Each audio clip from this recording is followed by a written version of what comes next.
Okay, thank you, Rav Moshe David. Good morning, everyone. Very good to see you. I'm a little, what should I say? Thankful for this shiur because I'm right now in New York with a group of what we call Shvilim. And Rav Moshe David asked, "Oh, but could you have a shiur? It's like 3:30 in the night for you," and it is. So I told him, no, I'm very happy to do that actually, because when I'm coming 1 week to New York, I really try to keep European time because that helps me when I come back.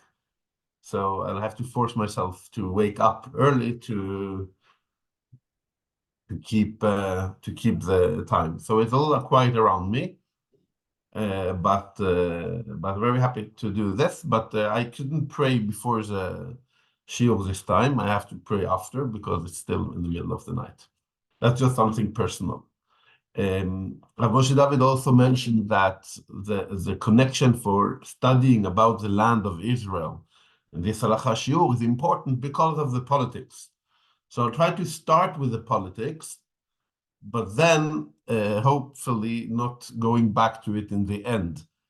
So I'll take the connection from the politics, but later we will really try to focus on the halacha. It's a shiur halacha here. We can speak a lot about ideas about the connection between the people of Israel and the land of Israel.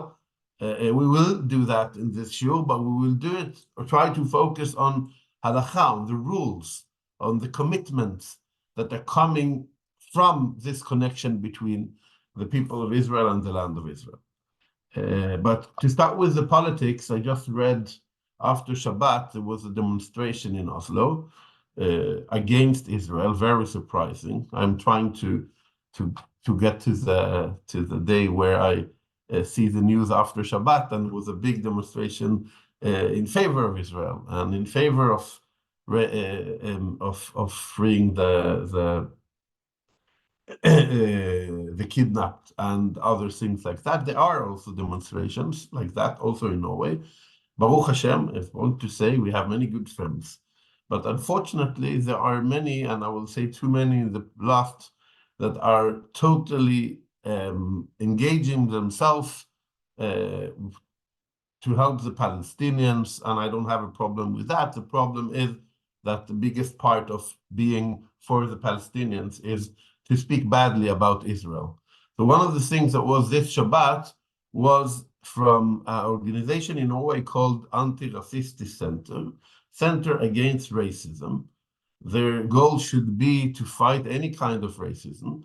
Unfortunately, they have said some statements in the past for months about that we shouldn't accept anti-Semitism, but in the same time, they actively spread anti-Semitism. So one of the examples from just the last weekend was that they joined this demonstrations against Israel, and they posted or retweeted and said something about an artist in Norway that said how badly it is that the Jewish community, meaning us, are mixing the cards in a wrong way because they are insisting in saying that they're Zionists.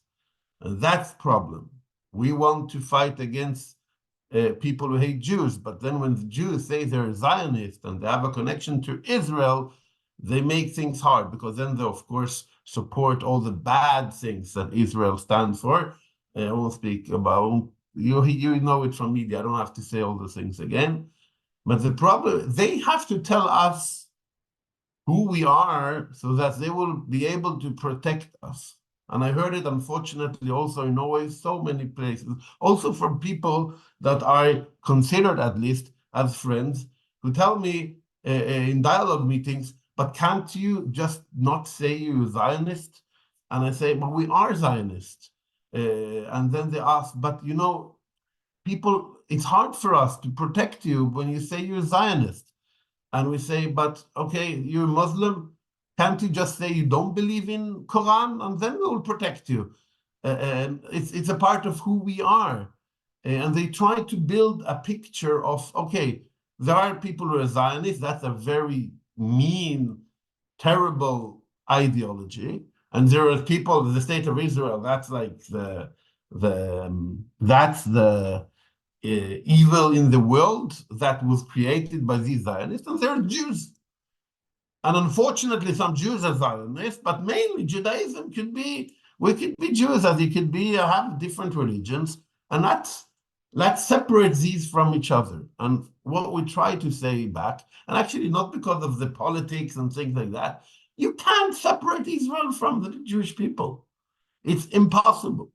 You can't separate us from our history, from our now time, and from what we desire for the future for ourselves. It's impossible. And a part of what they try to do is, because it's not popular, and Baruch Hashem still, to say we are anti-Semite, or to think I am anti-Semite in the Western world.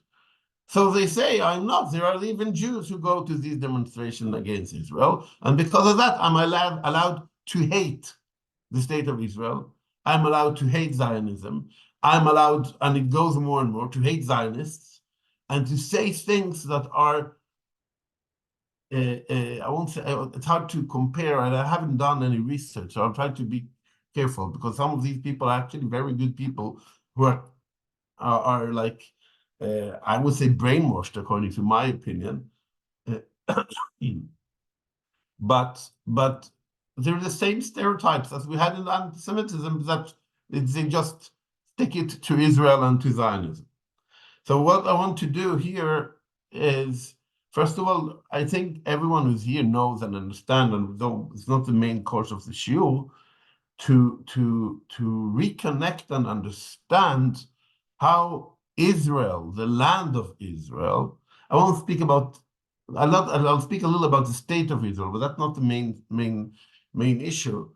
Is a core, a central part of Judaism that is, anyone who wants to like separate them from each other doesn't understand the main idea from the Torah. Okay, the main idea from the Torah, to show that it has a lot of halachic consequences on the obligations that we have as Jews. So, starting with the general place, I thought, okay, I want to show you the quote from the Torah showing that there is a connection between the story of the Jewish people and so on, and the land of Israel. And I wanted to show you quotes from the prayer that shows the connection and the deep desire we have to live in the land of Israel, and in times where we were not allowed to live in the times of Israel, to pray for a day we could do that again. Unfortunately, or fortunately, that is not possible. Not because it was hard to find, but I don't know where to start. Okay, it's impossible. Every page we open in the Siddur has a quote about Zion, about the wanting to going back to Zion, about the prayer that we will again live freely in the land of Israel and could worship Hashem as we are meant to. So many places in the Torah, from the stories from the forefathers, through the stories in Egypt, where Hashem tells the Israelite in Israel that I will take you out of Egypt from the slavery and so on, and take you to the promised land. It's always in there, the going to the promised land. And of course, all the Torah is the mitzvot given the Jewish people, or the Israelites, in the desert, when they're in the way into the land of Israel. So it's a preparation to be able to keep the Torah. And where should we keep the Torah? We should keep the Torah in the land of Israel. So the whole story of the Torah is the land of Israel. Yes, it already before the Israelites came into Israel, also it tells us that our present in the land of Israel is dependent on our behavior. And it tells us that if we will not keep the Torah in the land of Israel as we should, we will be thrown out to exile and we'll come back again from it. And that's also already said in the Torah. And if we go to Messiah, Messiah is a very important word in the world, in the belief, in when we try to compare religion, especially when we try to compare Judaism and Christianity, that builds a lot of its belief on the idea that there was is a Messiah and he came and so on, and the Jewish believe that there will be a Messiah. But the Torah doesn't say a word, not one word about the Messiah. Not one word, you won't find it. Nothing. What does the Torah tell about the future?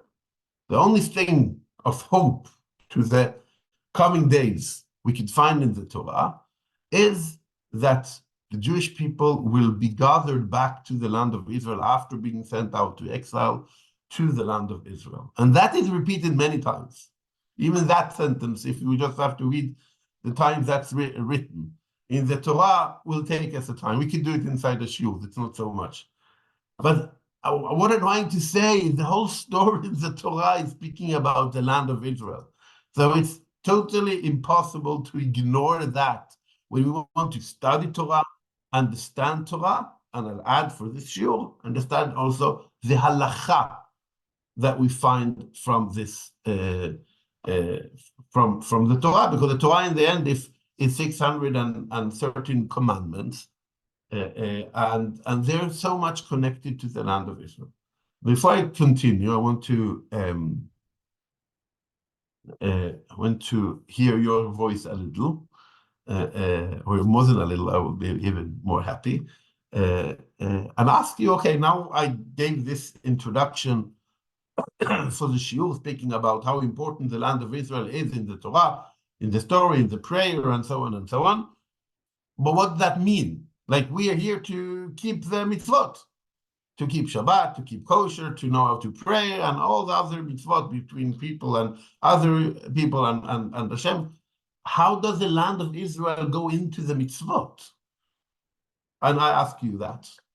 Where is the halacha connected to that? It could also be something Rav Moshe David already began to speak about. Yes, Dan. Just actually want to see that I talked to somebody exactly about the same topic. One of the misunderstanding and ignorance is people like mixing the word Zionist. Like Zionist is like if you say some, let's see, for example, bad word, they use it as identify people that, for example, making settlement, making this, making that connected to negativity. And then try to tell them that in Judaism is this one unique religion that the land and Torah and people is connected. This is unity. You cannot separate it because these things is connected, and this is also standing in the Torah that nothing with the Zionists that people, for example, want to have more land or something. This is like connected, this treating unity. When you explain them in this way, they little understanding. So we need to have more something written. This is many video about it, but we need to make it more like visible for people that is ignorant, not understand. That was the first, for me, was like first to understand for people around the world. And second is that every Jew have this in their heart that also is a mitzvah to move to this country as a Jew, to come and live there. So that is like very important. That was my point of view. Okay, thank you. Thank you. Yes, very good words. first one that is not connected to the halacha, but you repeat something we all feel, and that is it's so easy to label Zionism as evil. We had a meeting some years ago with the lobby organization for Palestinians in Norway, and we tried to tell them you attack Zionism all the time. We are Zionists. And not only you attack, you also describe what is Zionism is Jews that believe that they're allowed to take land from Palestinians. That's the description of Zionism. And we told them, we're Zionists, and we don't find ourselves accepting that kind of description. Zionist is, and I won't go into all the description, but it's our own issue what Zionism is. So I agree, it's very important for us more than ever to say that we are Zionists. And the Jews are generally Zionists. People are, oh, why do you say all Jews are Zionists? I'm sorry, I haven't found many synagogues in the world today or Jewish organizations that say they're not Zionists. They're very, very, very few, and they're normally children of Jews that are Jews according to Halakha, but they don't present a living Jewish life. And you have, of course, the Neturei Karta that believe that we have to live in exile until the day of Messiah comes. Maybe we will touch that also, but there are very few. So Jews believe in that. That's what we believe in. And it's important to say it more than ever that people understand that that's a part of Judaism, is a connection to the land of Israel, regardless if you live in the land of Israel or not. And the second thing you said, agree very much, and we will of course focus on that also in this shiur. There is a mitzvah to live in the land of Israel. Okay? And when only we say it, we could, okay, how are you in New York? How are you in Sweden? How are you in Norway? If there is a mitzvah to live in Israel, it's not easy to answer, but we will try to do that also. But there, halacha, to live in the land of Israel. Yes, Rebecca. There are obviously many halacha, so I won't mention them all because people will need to be able to answer as well. But what I'm thinking about first, probably rituals like associated with food.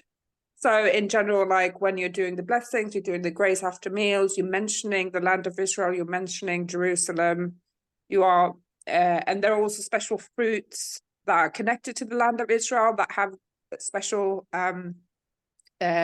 blessings after having consumed them. And also, like when I'm baking challah, I separate the challah because it's connected to the offerings in the temple of Jerusalem. So I feel like whatever I am doing, it's connected to the land of Israel.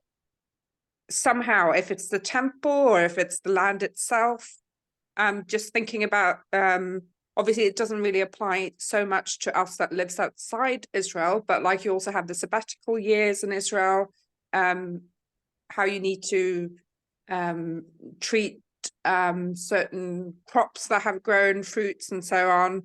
There are certain tithings that you need to give and so on. So I don't know. I feel like there's always something that's connecting back to the land of Israel, even if it has like a spiritual meaning, like according to, a connection to Hashem, it's still connected to the land of Israel.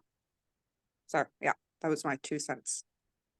Thank you. That was a lot of details. I'll try to say something about it, but I'll hear Daniel before. Thank you.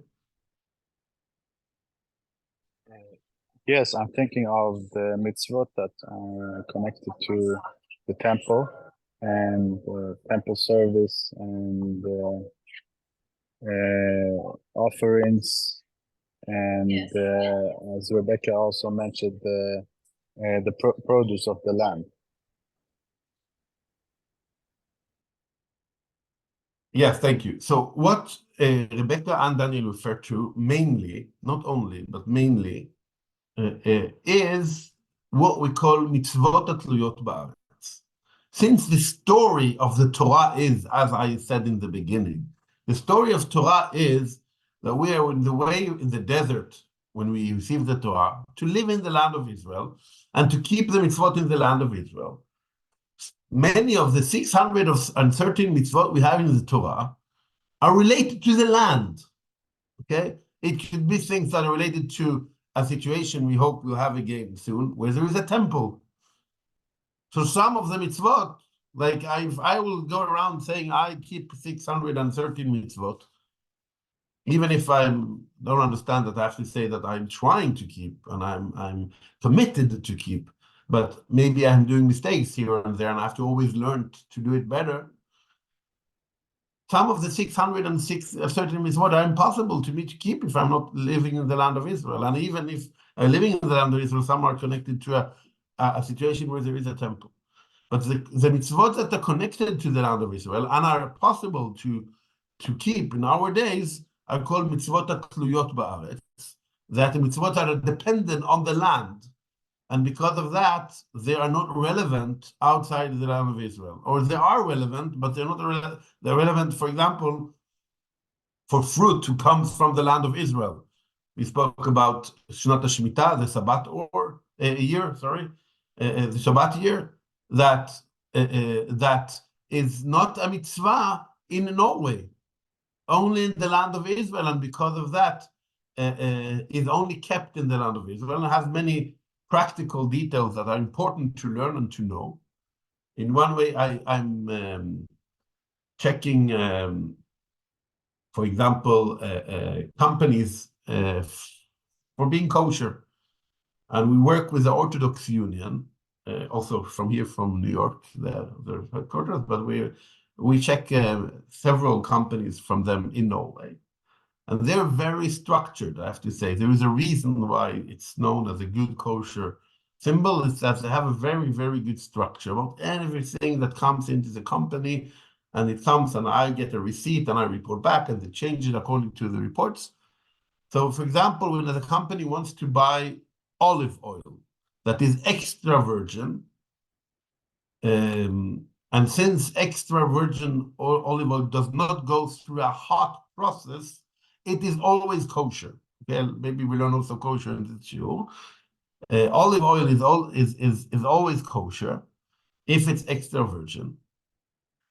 Besides, if it comes from Israel. So in the sheet, in the page from Orthodox Union, it says to the company, you can buy olive oil extra virgin from any source besides Israel. Okay, and then someone will read the sign and say, okay, they're boycotting Israel. They're Orthodox people who are anti-Zionist. Because of that, they say, if it comes from Israel, it has to have a special approval.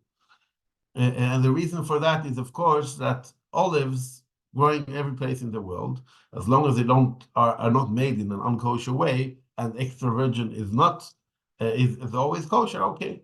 But when it comes to olive from Israel, there's so many things we have to check. We have to check it starts from the first 3 years, and we have to check how it was treated in the Shabbat year, and other things also giving Torah to Masot and other things. So because of their mitzvot that are connected to things that come from the land of Israel, and because of that, it's more complicated, but not because we look down on Israel, but the opposite, because we look up for Israel. But I won't speak more about this topic because that's the topic of the next week's shiur, where Rav Moshe David will lead. But it's important to mention in the frame that there's so many mitzvot, as Daniel and Rebecca said, that are connected to the land of Israel and impossible to keep without. Rebecca, you also added, you spoke about the blessing for the food, thanking for the food. And if we go to the blessing for the food that we have, even that, and that is something we are obligated to keep wherever we are, to say bracha before we eat something, we say bracha after we eat something. But the only bracha that is from the Torah is the one we call Birkat HaMazon. The blessing for the mazon, the food, we do it after we eat meals with bread. And there, the mitzvah comes from the sentence, Ve'achalta ve'savata u'virachta et Hashem Elokecha al ha'aretz hatova asher natan lach. That you have eaten and you have become, I'm trying to translate like that, and you are satisfied, and you will bless Hashem your God for the land He gave you. So the Torah doesn't say we have to thank for the food, but we have to thank for the land. And because of that, if you will go and see the text of the Birkat Hamazon, it's very much connected to the land. Yes, we are thanking for the food, and that Hashem gives food for all human beings. And that's the main topic of the first of the three brachot from the Birkat Hamazon. But the next two brachot are all connected to the land of Israel, and that we want to return back, and Hashem will keep in the land of Israel and Jerusalem and so on. And it's not only because, these Jews try to put in Israel wherever they can in the text, but because that's what the bracha says. It says we have to pray and thank for the land. And so even a mitzvah like that is connecting us to the land of Israel. And at the times where we are in exile, when we thank and we eat a meal, we're thinking about the land of Israel. So in that way, we can see how mitzvot are connected to the land of Israel, sometimes only when we can do them, when we are in the land of Israel or eat something from the land of Israel. And sometimes the way we do the mitzvot are also connected to the land of Israel. Yes, Daniel. I'm also thinking if one doesn't eat bread, but besides the Shema, you also have the land of Israel in the Shema. Yes. The text of Shema Israel is also connecting us to the land of Israel, saying the story, that's a good example also. It's a mitzvah to say Shema every morning and every evening. And Shema is not only love Hashem your God with all your passion and so on, but when we go on, it tells the story that I'm telling, that if you will keep the mitzvot, you will have a blessing and you will live in the land that Hashem gives you. And when it's not, things you go a wrong way, and that you do that and you remember these things and you repeat it for your children, so that you could live long in the land Hashem gave you. It's something we are reading, as you said, every morning and every evening as a part of our belief. It's so connected in the content. Also in many mitzvot. So we say the mitzvah of Shema is not a mitzvah that is connected to the land of Israel. The mitzvah of blessing the food is not a mitzvah that is only connected to the land of Israel in the halacha, but in the content it is. That's what I wanted to add. But what I want to focus on the time we have left, I wanted to first of all to show how central it is. But now we connect to the mitzvah that is the mitzvot that are connecting to the land of Israel. I want to first say one thing. And it's according to a midrash, but it's repeated many places in Maharal and others, that since the story of the Torah is telling us that we are going in the desert, in the way into the land of Israel, so that we could, in the land of Israel, keep the 613 mitzvot, the only reason we are keeping the mitzvot outside of Israel is not because we are obligated to keep mitzvot, because it's not full when we don't live in Israel. We can't do the whole package. So the only reason why we keep it is to remember the mitzvot for the day we come back. Okay?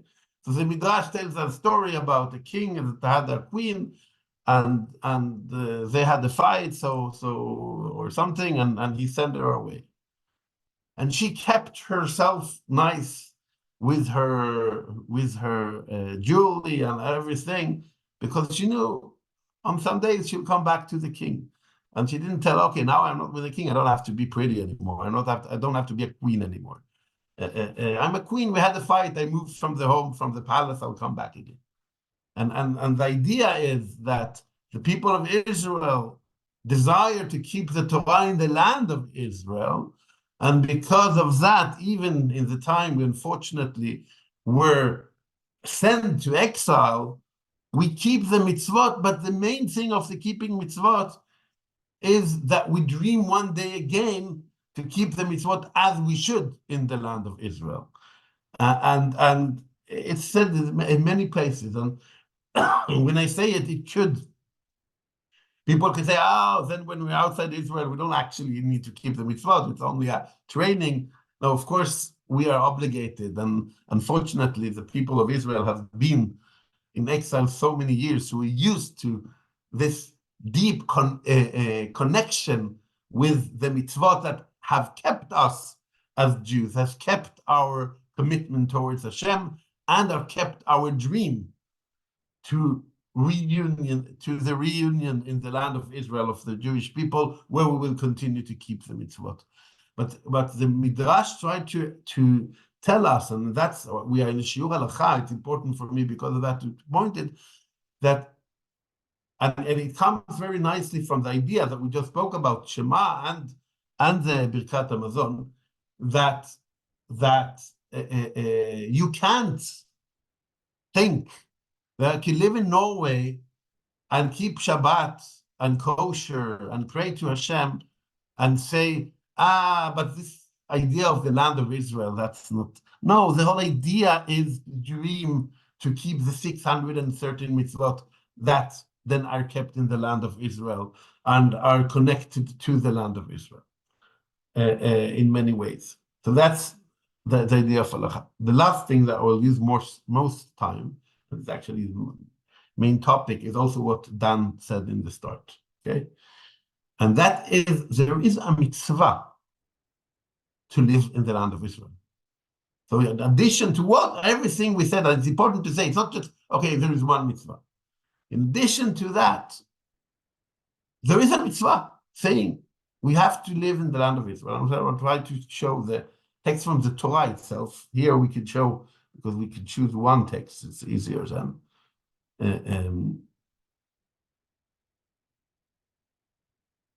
Yes, hope you could see the text. We won't read all the sentences around. We are Numbers chapter 33, sentence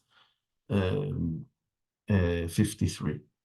והורשתם את הארץ וישבתם בה, כי לכם נתתי את הארץ לרשת אותה. And you shall take possession of the land and settle in it, for I have, see the text, assigned the land to you to process. So it's one of many, many, many sentences, as we said in the Torah, that are regarded to or are relevant to the land of Israel. And when we read it in the first time, it tells the Israelites in the desert, you're going into the land of Israel, take it, live in it.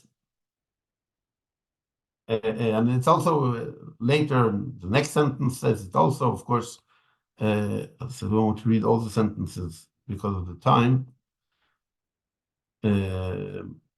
Here.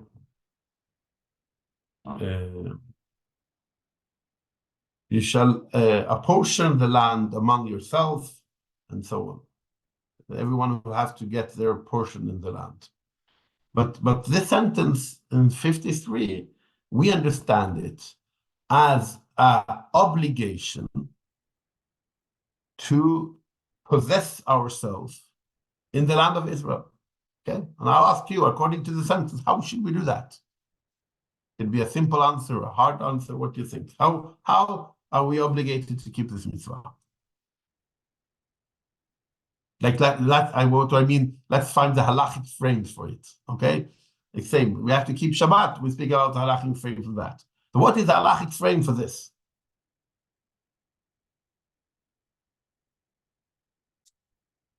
Yes? Anyone who wants to try to say, okay, how should we do that? I can help you also with Google flights if anyone needs to find the way. There are flights going to Israel, not all the companies, but many are going. Okay, you're quiet, so I'll add and also have a little less time. The first thing we see in this sentence is a halachic obligation on the people of Israel to live in the land of Israel. Okay? So there's an obligation is for the whole people to get the land. Okay? So we people want to tell us as a Jewish people that we should, it's okay, the Jews also live in Palestine because they have a historic connection to the land, but but Jews live all over. They don't. No. We actually have a mitzvah. That mitzvah we had, and it was written before Christianity came and Islam came to the world. That we are obligated as a people to live in the land of Israel. That's our land, and we are obligated to do that as a people.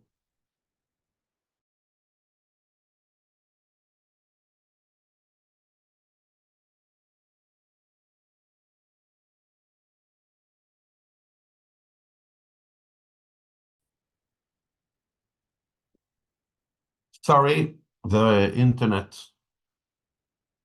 If you hear me again now, sorry. The internet was bad here in where I'm now. If I would have been in Israel, the connection, no, that's the connection with, okay, something else. But I want to say one sentence. When I said that there was the obligation for the people of Israel to live as a people in the land, some would ask, how could it be a smaller and smaller group of the Jewish people, but still a religious group of the Jewish people, we say that we're not allowed to live and that Zionism is a problem. They see the same sentence. So just to say there is one quote, not from the Torah, but from the Midrash, that in a way tries to explain the exile and says that Jews, according to a midrash, we have to put it in because many midrashim say the opposite. They want to figure out what midrash is, but it's a quote from the rabbis saying that we're not allowed to go. It says bechoma, like together as fighting our way. We have to accept that there are times where Hashem decides that the time is not yet there. And because of that, they believe that only when Messiah comes, we could do this.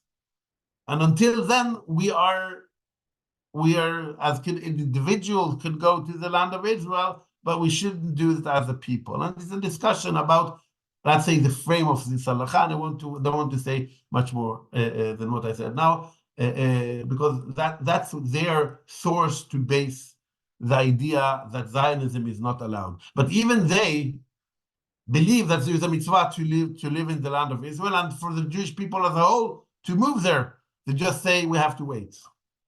That's the only difference. And they also, when they thank for the food, they thank for the land also, and so on. So that's important to put in frame. I don't want to go too much into that. But what I said now is an obligation to the Jewish people as a whole. What is the obligation for the Jewish people as individuals? Many commentators understand this. Also, not only obligation for Jewish people as a society or as a whole, but also on every one of us, we have an obligation to move to Israel, to live in Israel, to build house in Israel, and there are also quotes that say that, to plant in Israel. So keeping mitzvot in Israel is much easier because just your being in the land of Israel is a mitzvah. And everything you plant, everything you build as a part of the Israeli society is not only a good thing for the Jewish people, but it's actually a mitzvah from the Torah to do it. Mitzvah is not from the word as we know here in Halakha. People misunderstand mitzvah is a good deed. No, mitzvah is an obligation. And we are obligated to do that, and we're keeping our commitment when we live in the land of Israel. You can see it here, to the individual. There is a known kind of discussion between two rabbis, according to this sentence. One is Nachmanides, and the second is Maimonides, Rambam and Ramban, because they try to count the 613 mitzvot. We know there are 613 mitzvot, but there are different ways of counting them. So the Ramban, Nachmanides, he takes this sentence and put it as one of the 613 mitzvot, saying here there is obligation from the Torah to live in the land of Israel, I again said there is a difference between the people and as an individual, but generally it's a mitzvah from the Torah. And the Ramban himself, who was born in Girona, I think, in Catalonia and the Spain of today, was a Sephardic Jew. He moved to the land of Israel. Okay, he lived in Jerusalem. Even in times where living in the land of Israel was very complicated, and there wasn't easy. So he kept, and he's not the only one, many of the rabbis we study from showed their commitment to that mitzvah, also in times where the state of Israel wasn't in mind yet. To move to Israel and to live there, and how important, I have many quotes of how important that is. So he does that. He counts it as one of the 613 mitzvot. Maimonides has his counting, and he does not count this as one of the 616 mitzvot, 13 mitzvot. And then you can say, okay, there is a discussion. Ramban says it's a mitzvah, and Maimonides say it's not a mitzvah. But that's not correct. Even if Maimonides does not count living in the land of Israel, or this sentence, as one of the 600 in the counting of the mitzvot, it's not hard to see, and we'll show it very soon, that he believes that the halacha is that you have to live in the land of Israel. And one of the most known explanation for why does not Rambam count living in the land of Israel as one of the 613 mitzvot is what we started this shiur with. Where should we start to quote? It's like the connection to the land of Israel is so implemented in the 613 mitzvot that it's a kind of thing you have all over. You don't have to have one special mitzvah for it, because all the mitzvot are connected to the land of Israel. And because of that, he doesn't count this sentence as a mitzvah for itself. Maybe understand it's more as a saying for the Jewish people when they were in the desert about what is going to happen in the near future for them. But he very clearly, according to quotes from the Talmud, says that there is an obligation to live in the land of Israel. And that's what I want to show now. Now I'm over to the book of Maimonides, and his book of halacha, called Mishneh Torah, is actually one of the only rabbis who wrote a halacha book, not only for the halacha that we could keep when we are in the exile.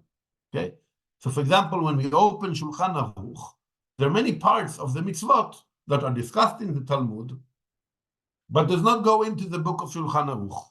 Okay, because the Shulchan Aruch were written for people that live in a exile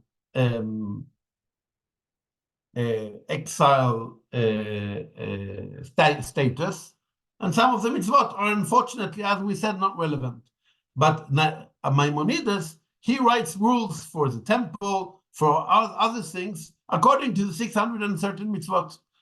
Because of that, some of the mitzvot we read, we feel are more wishing for the future, and not only what we need to do in Norway or in Spain and so on. So Maimonides, that does not count the sentence we saw as one of the 630 mitzvot, he still says here, I'll try to do it a little smaller. Yeah.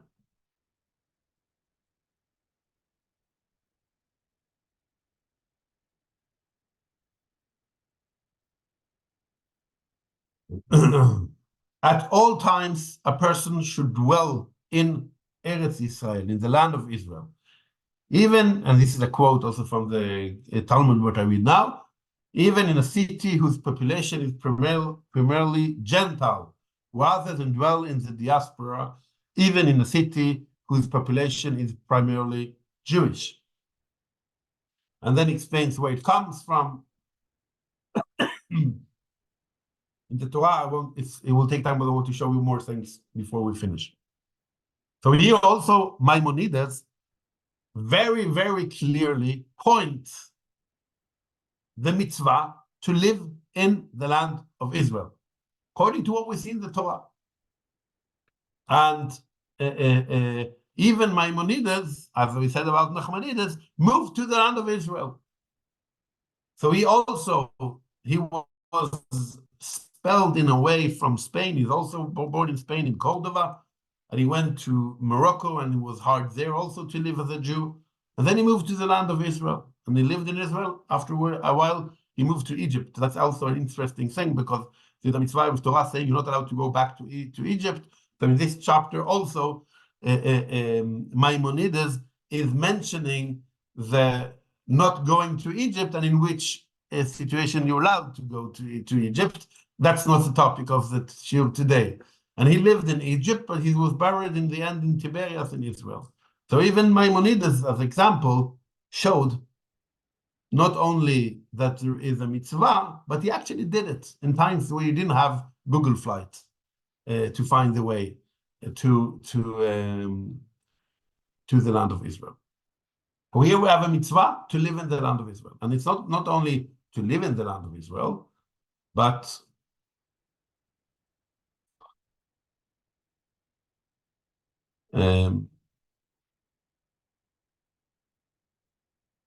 here also he has quotes from, we want to read everything because of our time, from the Midrash. Sages commanded, who dwells in the land of Israel will have his sins forgiven. Okay? So only the living in the land of Israel will help you to have your sins forgiven. But and I'm going backwards here. Great sages would kiss the borders of the land of Israel, kiss its stones, and roll in its dust, okay, showing the connection to the land. But what I want to show also in the halacha that is important here. It is forbidden to leave the land of Israel for the diaspora at all times, except to study Torah, to marry, or to save one's property from the Gentiles. Okay? So here, not only we had a mitzvah, according to what we saw, a mitzvah to live in Israel, to move to Israel, to settle the land of Israel, but also there is a mitzvah that you're not allowed to leave the land of Israel at all. If it's not a really, really important mission, you were not able to study Torah, and only in Bavel you had the yeshiva, so you're allowed to go there and study. Or other special cases, as we see here. Not allowed to leave the land. According to this, you could find many religious people in Israel who do not want to leave the land if there is not a good reason. I could tell the story I had with, hope it's okay for him that I tell it. I think it's a rabbi called Rav Shalom Aronson. Okay, Rav Shalom Aronson is a child of a rabbi that was a rabbi in Oslo, Norway. He lives in the Golan Heights. He worked in the winery of the Golan Heights factory. He was raised up in Oslo until he was, I don't know, 14. If you go there to the winery and you take a tour there, sometimes you could get him as a guide. He speaks Norwegian, so it's very funny to have an Orthodox rabbi from the Golan Heights speaking Norwegian. So I recommend that. And he's mainly in charge of keeping it kosher, actually. That's his main goal. And we had a big seminar in Oslo, and I called him and said, maybe you could come to a seminar in Norway and make like a tasting of wine from your winery to us. And he checked with the company's leadership if Norway is as a big enough of a market to say that he does it for the business, to help the business of the winery. Then he would go out of the land of Israel for that. But unfortunately, since the market in Norway is very, very small. And his coming to Norway was not really, it was helping the Jewish community, and that's very important, but wasn't for the business of the company. He chose not to come. He helped a lot. He sent us. He's a good. He said that is not a good enough reason for him to leave the land of Israel and to come back to the place where he was born and grew up, because he is obligated to be in the land of Israel. And many Jews are keeping that mitzvah and showing their commitment towards the land in the halacha. When that is said, it is important for me to add that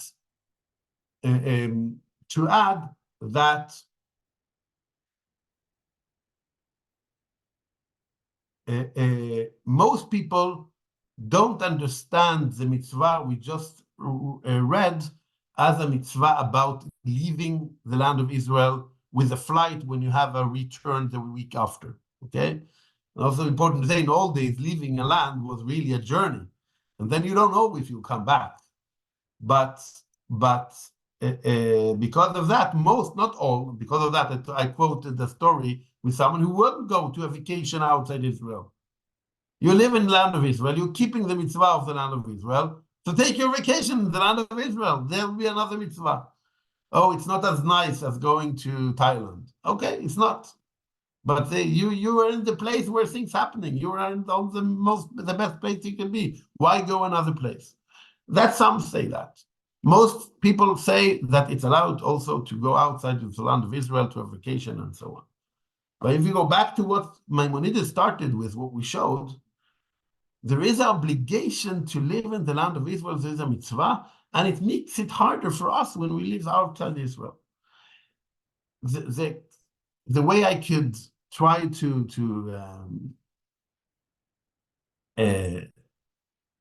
give us a better feeling when we live outside Israel, if I can say that, is that when we read the sentence, I by purpose started with say it's first of all our obligation for the people of Israel and less for the individuals of Israel. Understanding that where individual live is according to many, many other details than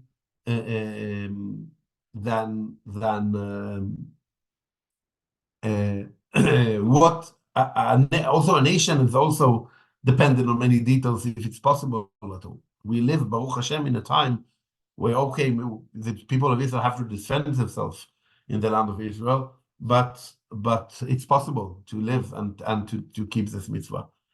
But many say that it's not obligation in the same way for the individual. You have to try to go there. You have to help the idea that the Jewish people is living in the land of Israel. But as we saw, sometimes parnasah, the place where you could get money, work, and you could live in Israel and you won't have food. There is a quote saying it's better to live in Israel in poverty than living outside Israel in richness.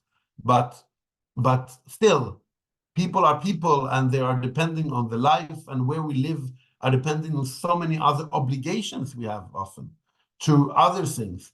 And because of that, maybe people waited for the reunion of the Jewish people in the land of Israel, and we were sure that when that will be possible, everyone will just leave their home and go, and the world is different. And there is a need also to connection between the Jewish people in the land of Israel and the world, and in many ways, the diaspora Jews help that. And it's important to remember that. And in that way, the diaspora Jews are a part of the building of the Jewish people. I've gone back and forth several times since the 7th of October. I don't want to say how many things people are asking me in Norway to take with me to the land of Israel in hard times. From things for the soldiers, that people do everything they can to help. The same was here in New York. We were yesterday in Shabbat in the synagogue, and there was a person going around from synagogue to synagogue, and he collects money to send boots to the army in Israel. And he has a very special story of how he that doesn't work at all with anything that has to do with boots. Got the telephone from Israel in the middle of the night in the start of the war. People didn't, can you help us? And it became a big issue to helping. And people are helping the hostages and hostages' families and other things. So it's very interesting and very nice to see. We actually went here in New York.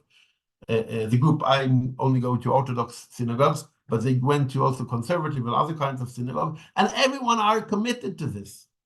So we show that the Jewish people is feeling with its brothers and sisters when they are in need, and also taking part of the idea of the Jewish people resettling or settling in the land of Israel. We show that we do it as one people. And then for the individual, it's important to remember that it is a mitzvah to move to the land of Israel. But it's depending on many other obligations we have. And because of that, we say often in Oslo that we are a Zionist community. And it's weird to be a Zionist community, because then it's weird. We know that's not weird, but I say in one way it's weird, because then we say we have our children and we raise them for the idea that they have to leave the community and live in another place. And that in that way, we maybe damage the life of the community. But that's not true, because the Jewish community in Oslo is a part of the Jewish world. And because of that, a part of Eretz Israel.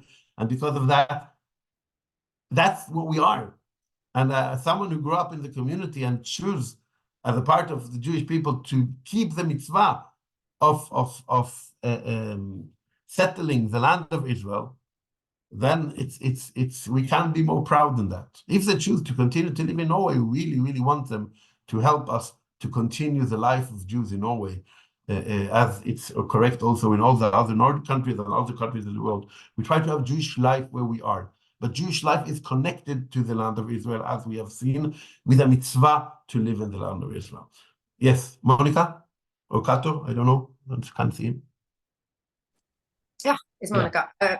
You probably almost said everything now in a big rush. But thinking about if everybody now decided, oh, we go to the land of Israel because it's a mitzvah, then we will probably destroy the land of Israel, because we don't know the language, we don't have a work, we would just be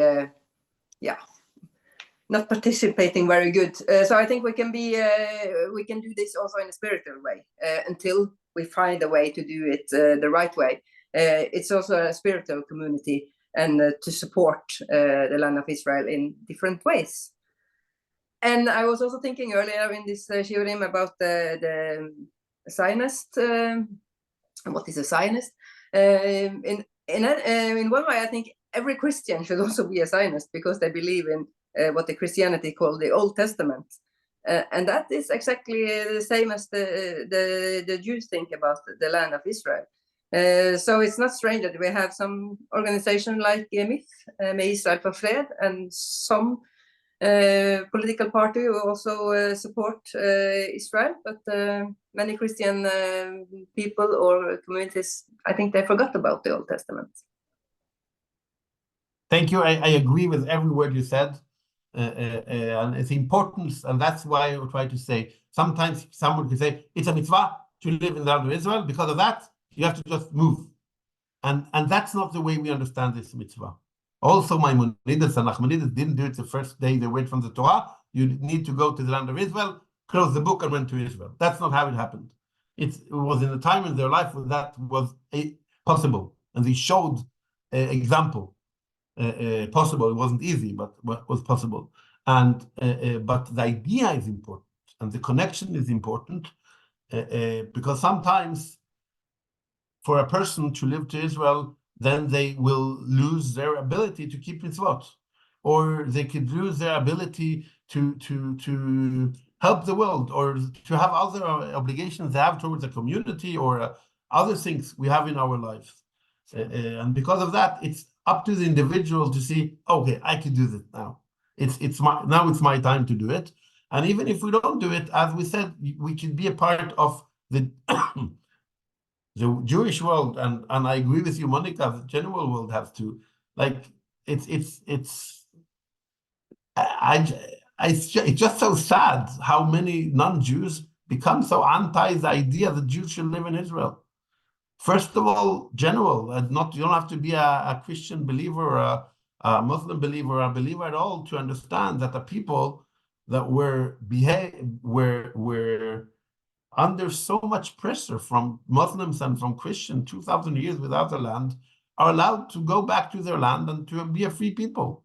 Everyone who says free Palestine because they think Palestinians have the right to live as free people, and I actually accept that. I think it's important to say that every person has the right for that.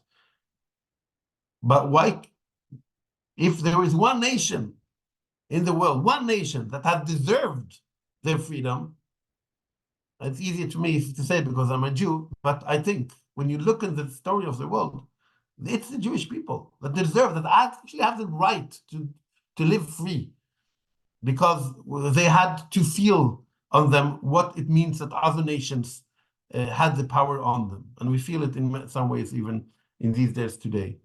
And that's regardless from what we see in the Torah. And I agree with you, Monica, that when so many people in the world believe in the Torah, how could you say that Jews are not connected to the land of Israel? Which sentence? How are you going through the sentences and ignoring them? Unfortunately, the bishops of Oslo, of Norway, not Oslo only, of Norway went together against Christian Zionists.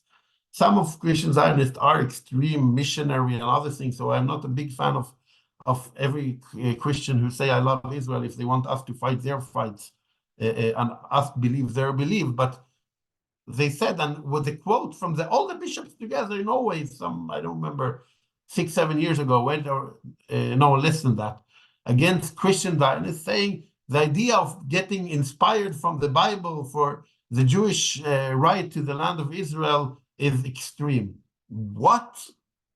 Is it the idea of reading from the Torah is to get inspired and understand the story and the future from there?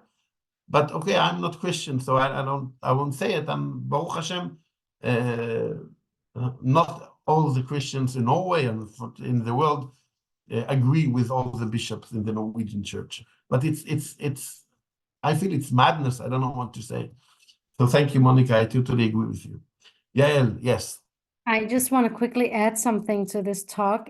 So I studied classical archaeology, which is like basically Romans, and one of we've seen a lot about the Ark of Titus, and Roman coins with Judea, a lot of them, and also how the Colosseum was built. Like we've talked about it a lot in the class and seen Jewish stuff from Romans.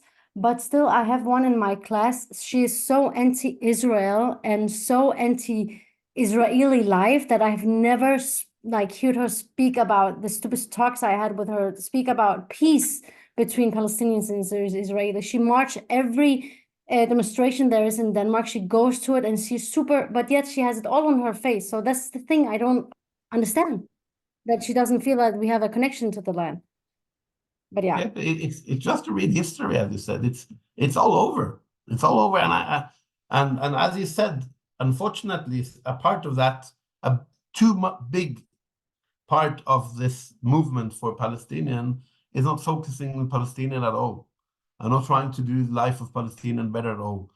The focus is to ruin for Israel and for the Jews, and you see it in what they say and what they scream, and how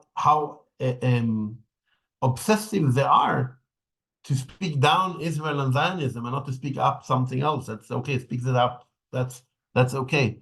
It's so clear that that's what we try to do, and that's in a way not the first time people rewrite history and put labels on Jews. So now it's not popular to say I'm against Jews, but why do Jews say they're Zionists? We say we are Zionists because that's our story. That's our history. That's our now time. Half of the Jews in the world live in Israel, Baruch Hashem, keeping this mitzvah, and we believe in that. So if people don't want Jews to be able to keep their belief, that it's important to say that's what you say now. When you say you're anti-Zionist, that's what you say. When you say you don't want to see Zionists in our streets, you say I don't want to see Jews in the street. Okay, there are some few Jews, people are born Jews that say they're not Zionist. Okay. You have many Jews that say they don't believe in Hashem. So does that mean that Judaism isn't a religion? It's still a religion, even if we have Jews that don't believe in Hashem. But that's our core thing that I wanted to say in this halakha shiur, to connect the things we feel with understanding that it's actually a commitment. It's a commitment to live in the land of Israel. In many ways, as I said, the whole keeping of mitzvot outside Israel is a kind of preparing for the day we could fully keep the mitzvot in the land of Israel. And so many, as we said, details of mitzvot that could only be kept in the land of Israel. But we will continue speaking more about these details and maybe go back to the olive oil I spoke about next week. Thank you for the participation. We pray. We unfortunately get every day, almost every day, messages about soldiers or other people losing their life to protect the Jewish people in the land of Israel. So we hope that will stop, and we will pray for peace. Going back to what you said, they don't pay for they don't scream in the streets. They want peace. They want a ceasefire. Why don't pray for peace? You ask for ceasefire because you don't want peace for Israel, and that's why you say ceasefire. Peace is something much bigger, much more that people could live with their dignity, and that's something we care for. So we pray for a better week and better messages we'll get. Thank you all for the participation, and Shavua Tov. תודה רבה. Tak. תודה רבה. Thank you. תודה רבה. תודה רבה, יואב, היה מאוד מעניין. שבוע טוב.